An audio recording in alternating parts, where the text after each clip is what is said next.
Welcome to dedication hub. दोस्तों आज है 29 अगस्त 2020 और हम आज के बेस्ट और सिलेक्टेड करंट अफेयर्स के क्वेश्चंस को डिस्कस करेंगे और साथ ही हर क्वेश्चन से रिलेटेड इंपॉर्टेंट फैक्ट्स भी मैं आपको डिटेल से बताऊंगा और ये सारे फैक्ट्स आपको इसी वीडियो में याद हो जाएंगे। बस आपको अगले 5 से 10 मिनट तक इस वीडियो को ध्यान से और पूरा देखना है और इस वीडियो के लास्ट में आपके लिए एक टेस्ट भी रखा गया है जिनके आंसर्स आपको कमेंट बॉक्स में देना है। तो आइए अब हर दिन करें तैयारी डेडिकेशन हब के साथ। तो चलिए इस बेहतरीन दिन की बेहतरीन और शानदार शुरुआत करते हैं। तो आज का पहला और वेरी इंपॉर्टेंट क्वेश्चन है, कार्बेट नेशनल पार्क के 5 बाघ किस नेशनल पार्क में शिफ्ट किए जाएंगे? ऑप्शंस हैं Nanda Devi national park, Gangotri national park, Rajaji national park और गोविंद नेशनल पार्क। इसका सही जवाब है राजाजी नेशनल पार्क, यानी कार्बेट नेशनल पार्क के 5 बाघ राजाजी नेशनल पार्क में शिफ्ट किए जाएंगे।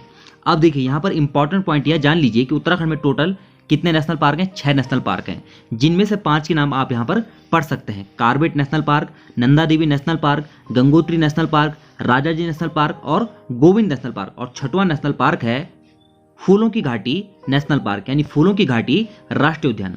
आइए अब डिटेल से जानते हैं। अब देखिए उत्तराखंड में पहली बार क्या हो रहा है कि एक जंगल यानी कार्बेट नेशनल पार्क से दूसरे जंगल यानी राजाजी नेशनल पार्क में बाघ छोड़े जाएंगे। देखिए अन्य राज्यों में यह प्रक्रिया चलती रहती है, लेकिन उत्तराखंड में पहली बार हुआ। और कहां से कहां? कार्बेट नेशनल पार्क से राजाजी नेशनल पार्क। अब देखिए कार्बेट नेशनल पार्क में 250 से अधिक बाघ, जबकि राजाजी नेशनल पार्क की दक्षिण सीमा में 34 बाघ हैं। राजाजी नेशनल पार्क में 5 बाघ छोड़े जाएंगे, जिनमें 3 बाघ व 2 बाघिन होंगी। या कार्बेट नेशनल पार्क से रेस्क्यू किए जाएंगे। अब देखिए यहाँ पर बात की गई कार्बेट नेशनल पार्क की, तो आइए इसके बारे में सारे इंपॉर्टेंट फैक्ट्स जान लेते हैं। ठीक है, 1936 में राज्य के तत्कालीन गवर्नर सर हैली के नाम से स्थापित हैली नेशनल पार्क भारत तथा एशिया का पहला राष्ट्रीय पार्क है। देखिए इंपॉर्टेंट पॉइंट है कि भारत तथा एशिया का पहला राष्ट्रीय उद्यान कौन सा है? तो कौन सा है?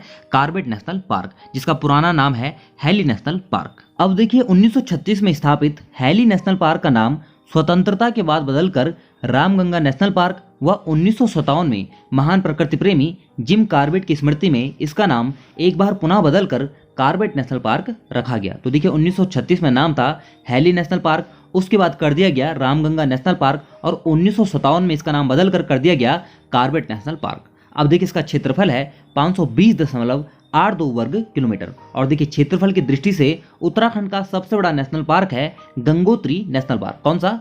गंगोत्री नेशनल पार्क, जिसका क्षेत्रफल है 2390 वर्ग किलोमीटर। अब देखिए 1 नवंबर 1973 को कार्बेट नेशनल पार्क को पहला बाघ संरक्षित क्षेत्र घोषित किया गया। कब? 1 नवंबर 1973 को। और देखिए संरक्षित क्षेत्र की घोषणा के बाद पार्क में शेरों की संख्या में निरंतर वृद्धि हुई है। और देखिए 2013 में इस पार्क के बाघों की रक्षा हेतु केंद्र की सहायता से 118 सदस्यीय स्पेशल टाइगर प्रोटेक्शन फोर्स यानी STPF का गठन किया गया। कब? 2013 में। अब देखिए कार्बेट नेशनल पार्क से बाघ शिफ्ट किए जाएंगे कहाँ? राजाजी नेशनल पार्क में। आइए राजाजी नेशनल पार्क के बारे में कुछ इंपॉर्टेंट फैक्ट्स जान लेते हैं। तो देखिए पहला इंपॉर्टेंट फैक्ट यही है कि राजाजी नेशनल पार्क की स्थापना 1983 में की गई थी। कब? 1983 में। और देखिए कार्बेट की स्थापना हुई 1936 में और कार्बेट भारत का और एशिया का पहला राष्ट्रीय उद्यान है। और राजाजी राष्ट्रीय उद्यान की स्थापना हुई 1983 में। यह 820.42 वर्ग किलोमीटर क्षेत्र में फैला है। यह पार्क हरिद्वार, देहरादून और पौड़ी जिलों में फैला है। अब देखिए मैंने आपको शुरुआत में बताया था कि उत्तराखंड में टोटल 6 राष्ट्रीय उद्यान हैं और क्वेश्चन है कि कार्बेट नेशनल पार्क से बाघों को किस नेशनल पार्क में स्थानांतरित किया गया यानी शिफ्ट किया गया? तो इसका सही आंसर है राजाजी नेशनल पार्क। तो ये था आज का पहला क्वेश्चन। दोस्तों आगे बढ़ने से पहले आप सभी से रिक्वेस्ट है, अगर आपको हमारी वीडियोस हेल्पफुल लग रही हों तो हमारी वीडियो को लाइक और शेयर जरूर कीजिएगा। आइए नेक्स्ट क्वेश्चन देखते हैं। अब देखिए इंपॉर्टेंट क्वेश्चन है, चांठी डोबरा पुल कहाँ है? ऑप्शंस हैं देहरादून, पौड़ी, टिहरी और उत्तरकाशी। इसका सही जवाब है टिहरी, यानी चांठी डोबरा पुल टिहरी जनपद में है। आइए अब डिटेल से जानते हैं। अब देखिए 14 साल से बनाए जा रहे चांठी डोबरा पुल के ऊपर सितंबर माह में वाहन दौड़ेंगे, यानी हो सकता है कि सितंबर माह में इस पुल का उद्घाटन किया जाए। अब देखिए इसको बनाने में 14 साल क्यों लग गए, इस पर हमने एक डिटेल वीडियो बनाई है, आप लोग जाकर देख सकते हैं। अब देखिए 2005 में टिहरी झील बनने के कारण अलग थलग पड़े प्रताप नगर के लोगों को सितंबर माह में पुल की सौगात मिलेगी। यह पुल भागीरथी नदी पर बनाया जा रहा है। किस नदी पर? भागीरथी नदी पर बनाया जा रहा है। और इंपॉर्टेंट पॉइंट है, चांठी डोबरा पुल भारत का सबसे लंबा single lane motor vehicle suspension bridge है। यह भारत का सबसे लंबा single lane motor vehicle suspension bridge है।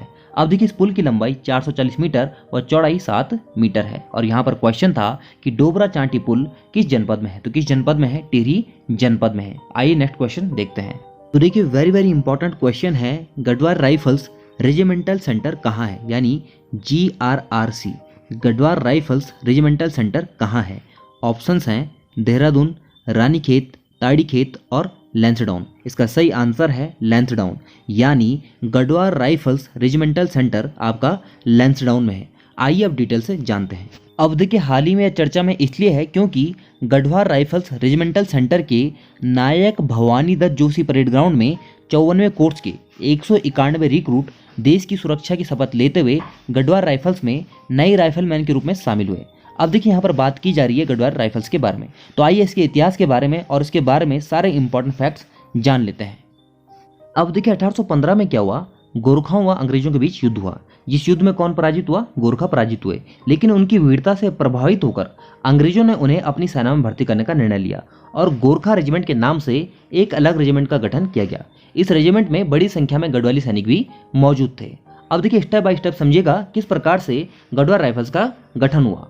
अब देखिए गोरखा रेजिमेंट के दूसरी बटालियन, किसकी बात कर रहे हैं, दूसरी बटालियन से 5 मई 1887 को अल्मोड़ा में, कहां पर, अल्मोड़ा में गढ़वाली बटालियन का गठन कर तीसरी कुमाऊं रेजिमेंट का नाम दिया गया।